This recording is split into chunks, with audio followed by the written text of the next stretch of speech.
Good morning, friend. We're still working out a few glitches, but I think we are live. Intro didn't go exactly as planned, but we will keep working on it, and we will improve as we go.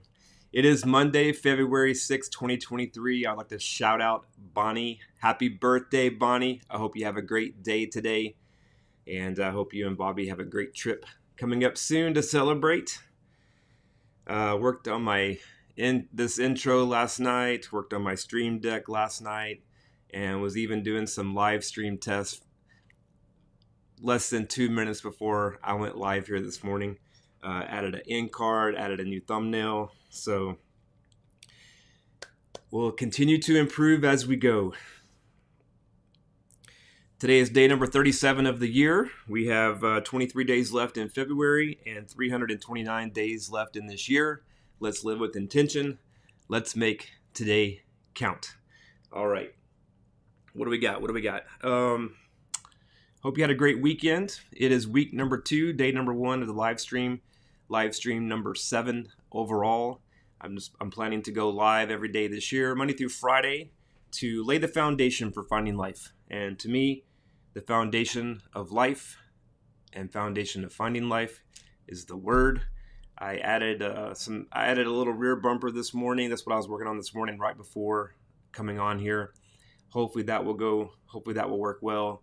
Added just like a little bit of a small rear bumper just to add some end cards.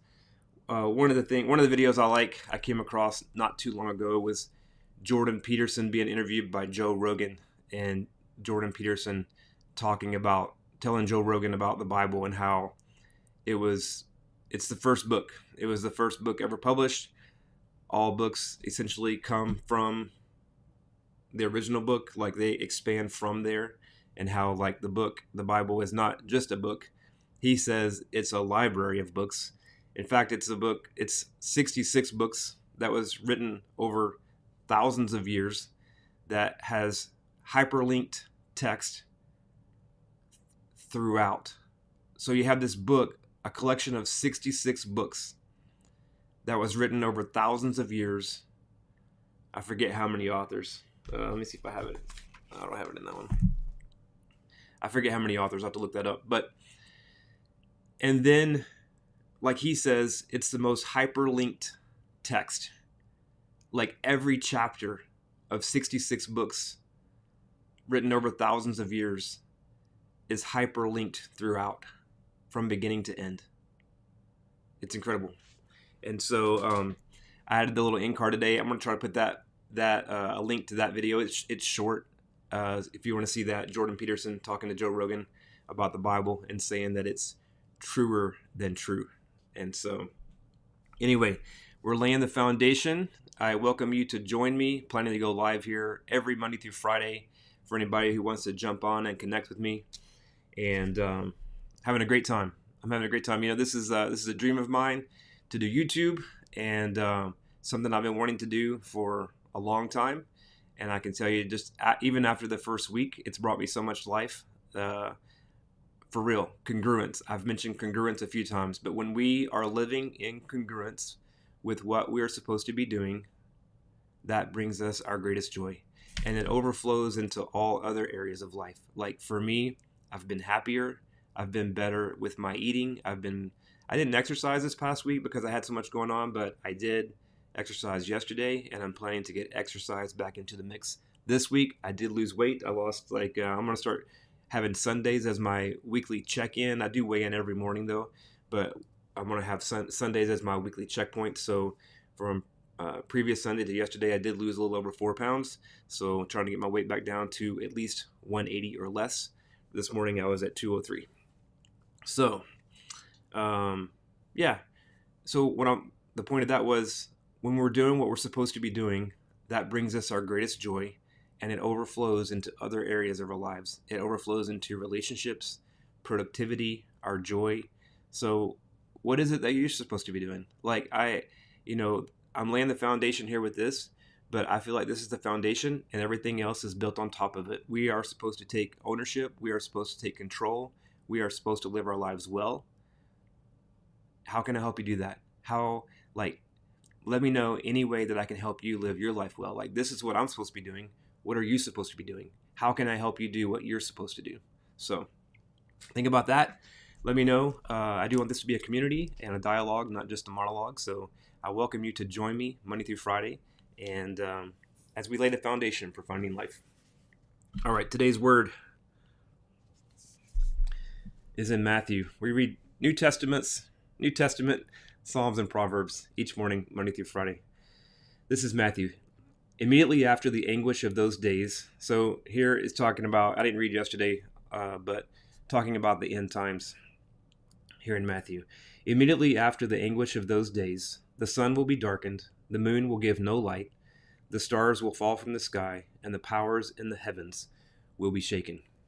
And then at last, the sign that the Son of Man is coming will appear in the heavens, and there will be a deep mourning among all the peoples of the earth. And they will see the Son of Man coming on the clouds of heaven with power and great glory. And he will send out his angels with the mighty blast of a trumpet, and they will gather his chosen ones from all over the world, from the farthest ends of the earth and heaven. Now learn a lesson from the fig tree. When its branches bud and its leaves begin to sprout, you know that summer is near.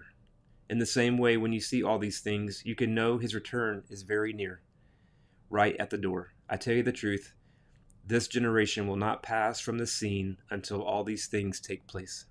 Heaven and earth will disappear, but my words will never disappear. However, no one knows the day or hour when these things will happen, not even the angels in heaven or the Son himself. Only the Father knows. When the Son of Man returns, it will be like it was in Noah's day, in those days before the flood. The people were enjoying banquets and parties and weddings right up to the time Noah entered his boat. People didn't realize what was going to happen until the flood came and swept them all away. That is the way it will be when the Son of Man comes. 2 men will be working together in the field. One will be taken, the other left. 2 women will be grinding flour at the mill. One will be taken, the other left. So you too must keep watch. For you don't know what day your Lord is coming. Understand this. If a homeowner knew exactly when a burglar was coming, he would keep watch and not permit his house to be broken into. You must also be ready all the time. For the Son of Man will come when least expected.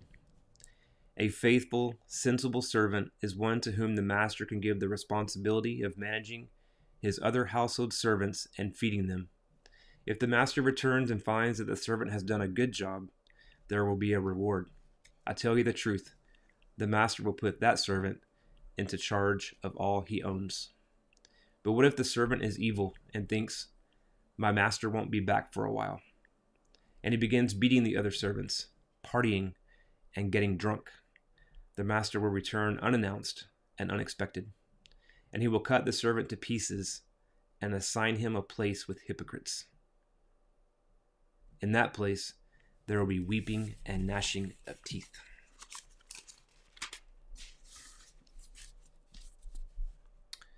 Psalms. I will exalt you, Lord, for you rescued me. You refused to let my enemies triumph over me. O Lord my God, I cried to you for help, and you restored my health. You brought me up from the grave, O Lord. You kept me from falling into the pit of death. Sing to the Lord, all you godly ones. Praise his holy name. For his anger lasts only for a moment, but his favor lasts a lifetime. Weeping may last through the night, but joy comes in the morning.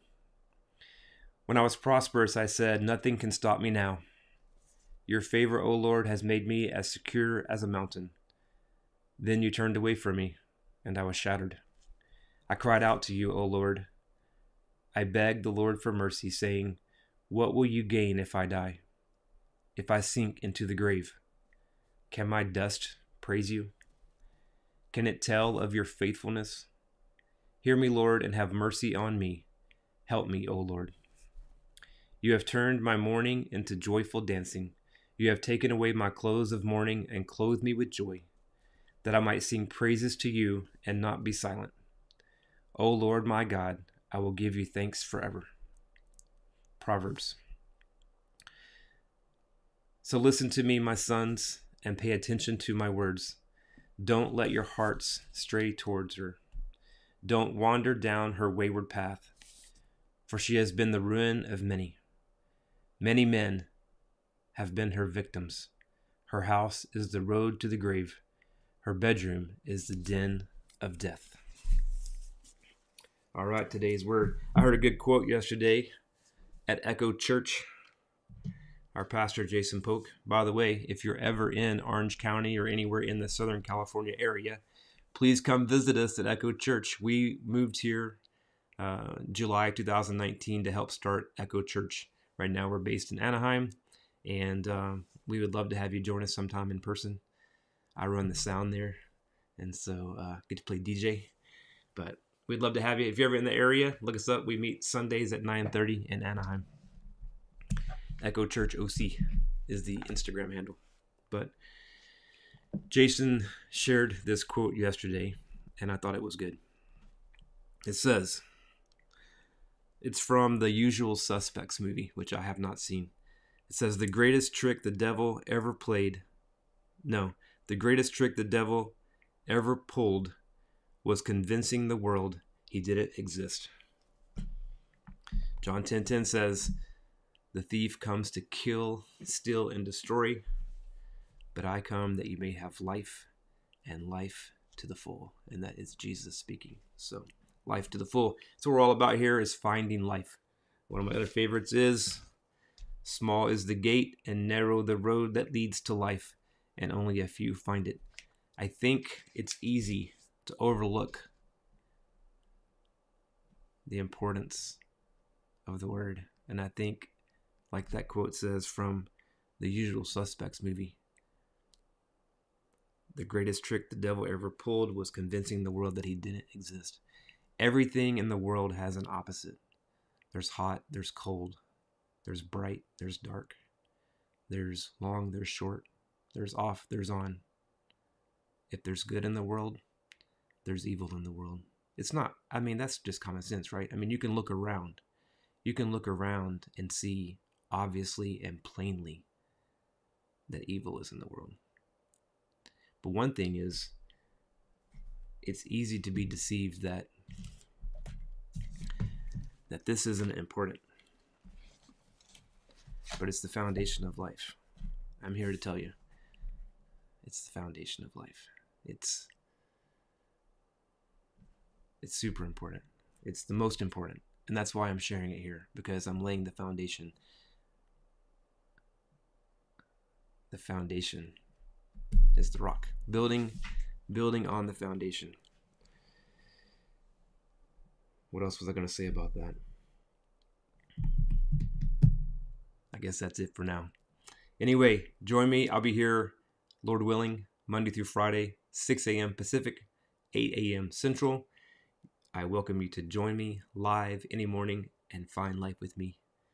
Until next time, let me try out my end screen. Until tomorrow.